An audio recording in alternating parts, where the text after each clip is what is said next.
नमस्कार, न्यूजरूम बुलेटिनमध्ये आपल्या सगळ्यांचं स्वागत. मी ज्ञानदा कदम. भाजपचे प्रदेशाध्यक्ष रावसाहेब दानवे यांच्या मुलाचं अर्थात संतोष दानवे यांचं काल अगदी धूमधडाक्यात लग्न झालं आणि विशेष म्हणजे पारदर्शक कारभारासाठी आग्रही असलेल्या मुख्यमंत्र्यांच्या उपस्थितीमध्येच हे लग्न झालं.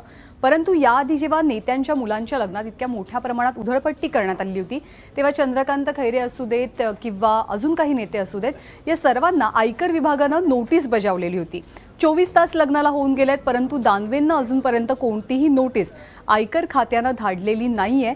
त्यामुळे पार्टी विथ डिफरन्स म्हणणाऱ्या भाजपच्या नेत्यांच्या मुलाच्या लग्नात झालेला हा उधळपट्टी, हा सगळा खर्च कितपत शोभतो असा प्रश्न आता उपस्थित होतोय.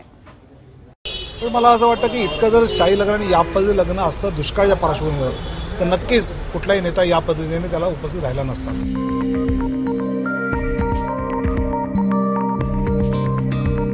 साठी होत असलेला वाढता खर्च आणि त्यासाठी विनाकारणचा होत असलेला वेळेचा अपव्यय हे टाळण्याचा प्रयत्न केला तर अधिक संयुक्तिक होईल.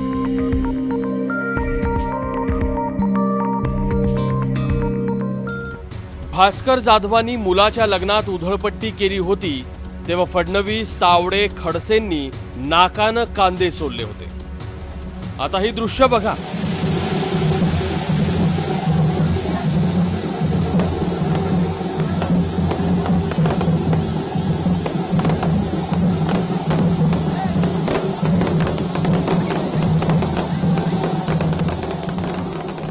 या झगमगाटासाठी किती खर्च आला असेल याचा अंदाज बांधता येईल. भाजपचे प्रदेशाध्यक्ष रावसाहेब दानवेंच्या आमदार मुलाचं पारदर्शी लग्न बघून महाराष्ट्राचे डोळे दिपले. 1.5 लाख पत्रिका वाटल्या होत्या. सोहळ्यासाठी भव्य जबिंदा लॉन बुक केलं होतं. प्रवेशद्वार राजवाड्याच्या प्रतिकृतीचं होतं. शहरातली सगळी हॉटेल्स बुक होती.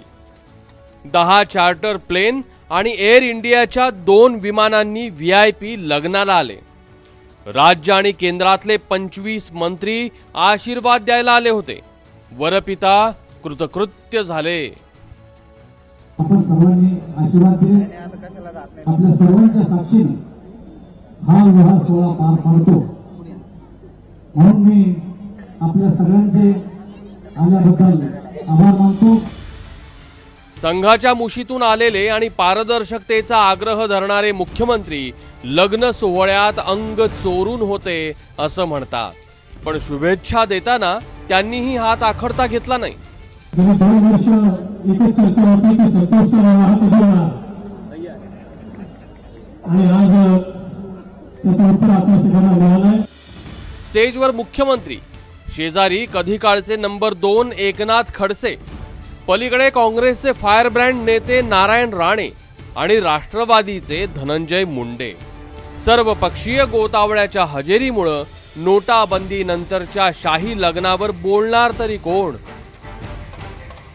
पैसा आसमान में दिख रहा था स्पेशल फ्लाइट्स के जरिए, पैसा जमीन पर दिख रहा था, पैसा चमक रहा था, पैसा दमक रहा था, पैसा खाने पर नजर आ रहा था, आलीशान गाड़ियों के अंदर नजर आ रहा था. और जब इतना पैसा बोल रहा था तब मुझे जाकर ये समझ में आया कि भाजपा का पारदर्शक कारभार किसे कहते हैं.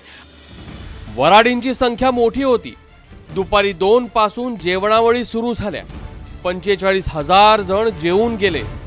त्यांच्यासाठी आलू मटर, चना मसाला, शेव बुंदी, पुरी चपाती, दाल फ्राय आणि जिरा राईस असा मेन्यू होता. तर VIPंसाठी dal fry, jeera rice, Kashmiri pulao, veg Manchurian, aloo matar, paneer masala, भरलेला कांदा, गरम तंदूर, बाजरीची भाकरी, ठेचा, लसूण चटणी आणि मुंबईची पाणीपुरी आणि रगडा, याशिवाय वेगवेगळ्या प्रकारचे ज्यूस आणि आईस्क्रीम दिमतीला होते. नोटाबंदीनंतर ATM मधून आत्ताच 50,000चा कॅप उठला. त्यामुळे सगळे व्यवहार रोखीत करणं शक्य नव्हतं. दानवे सरकटे परिवाराने चेकनी की RTGSनी की NFTनं व्यवहार केलेत हे महाराष्ट्राला जाणून घ्यायला आवडेल.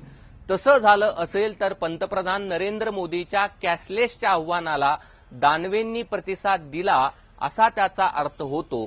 नसेल तर मग नोटाबंदीनंतर एवढे पैसे कुठून आलेत या प्रश्नाचंही उत्तर हवे, जे कोणी देणार नाही. सोहळ्याचा फटका बीड बायपास, उस्मानपुरा ते शिवाजीनगर असा प्रवास करणाऱ्यांना चांगलाच बसला. संध्याकाळी 6 ते रात्री 9 असे 3 तास इथली वाहतूक ठप्प होती. मुख्यमंत्री आणि मंत्र्यांसाठी पोलिसांनी वेळोवेळी वाहनं रोखून धरली. 400 पोलीस आणि 150 बाउन्सर्स तैनात होते. बीड बायपासवर 3 किलोमीटर पर्यंत वाहनांच्या दुतर्फा रांगा लागल्या होत्या. या लग्न सोहळ्याला सनदी अधिकारी मंत्र्यांना उपस्थित राहता यावं यासाठी सणात सत्यनारायण घालण्यात आला होता. म्हणजे मग सरकारी बैठका औरंगाबादला आयोजित झाल्या. त्यात पंकजा मुंडे होत्या, सुधीर मुनगंटीवार होते, राजकुमार बडोले होते, सुभाष देशमुख होते आणि खुद्द मुख्यमंत्री होते. यांनी बैठकाही घेतल्या आणि उद्घाटनही केली. आता याचा कोणी बादरायांसुद्धा संबंध जोडू नये की जानेवारी ते या महिन्याच्या सुरुवातीपर्यंत देशामध्ये सर्वाधिक शेतकऱ्यांच्या आत्महत्या याच मराठवाड्यात झाल्यात, 157. सत्तेवर आल्यानंतर भाजपच्या वर्तनात मोठा बदल झालाय. गुंडांचं इनकमिंग असो की फोडाफोडीचं राजकारण, सगळं काही खुल्लम खुल्ला. आता त्यापुढे जाऊन आत्महत्याग्रस्त मराठवाड्यात हे संपत्तीचं प्रदर्शन. काय ती पारदर्शकता. एवढं धाडस करायला काँग्रेस राष्ट्रवादीला 15 वर्ष लागली. भाजपनं 2.5 वर्षात कार्यसिद्धीला नेलंय. राहुल कुलकर्णीसह कृष्णा केंडे, ABP माझा, औरंगाबाद.